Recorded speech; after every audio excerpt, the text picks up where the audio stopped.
Okay, guys, I apologize. You know what? If you want to go back and listen to one and two, and you can follow along on your cell phone as I'm going to TronCase.io, TronCase.pro, and clicking on the contracts, this is what I wanted you to take away. This is what I'm referring to when I ask if they have a crystal ball. If you already heard on part two, this is my first time using this platform, and I didn't realize that it wasn't capturing the screen. When I was going back and forth, it just shows that when I was going back and forth with different screens that it was still recording, but apparently it just kept it on one tab. So this is what I was referring to. If you go to TronCase Pro, okay, and you go to where it says audit report number 1, there is no audit report number 2 because they're just using the same template from last year. But this is what I was referring to. If they're alleging that there was no exit scam and they don't understand why this thing zeroed out, and they're blaming it on the community, and oh, it was whales, and they don't feel the need to apologize, they don't feel the need to answer the questions. um if you're the person who likes to dig around, and I regret that it didn't capture this on the other recordings, there's no way I'm going to go back and record it. But if you go to TronCase.io, which is for the first batch, and you go to audit report number 2, I would be interested to find out if the content on there is exactly the same. The reason I say that is because they have the same typo error that they did in report number 1. Let me just wrap this up and keep it really short.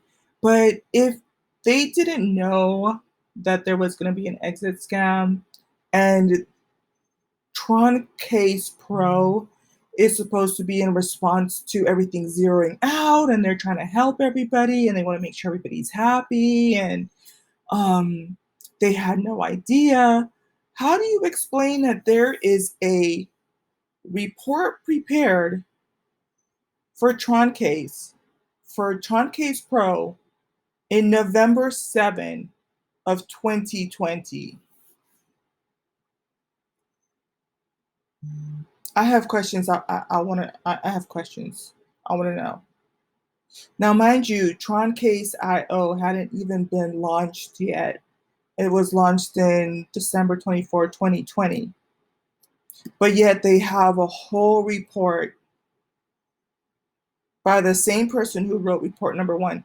And like I said before in the previous video, it's like, why would you go back to the same person if in the first report he's telling you there are no critical vulnerabilities, but that smart contract that you drafted zeroed out?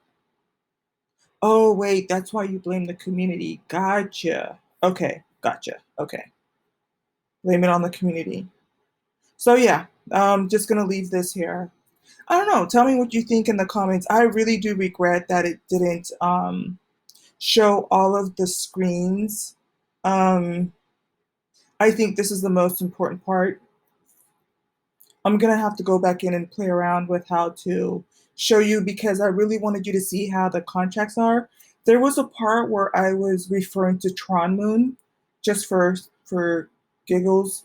Um, and what I was trying to show on that contract is that when I got into TronCase, it was already on a steep decline. And if you go and you look at Tron Moon, which I'm not in, I just saw a lot of people posting a lot of different smart contracts, and I decided to just for fun pull it up to see how their numbers were doing.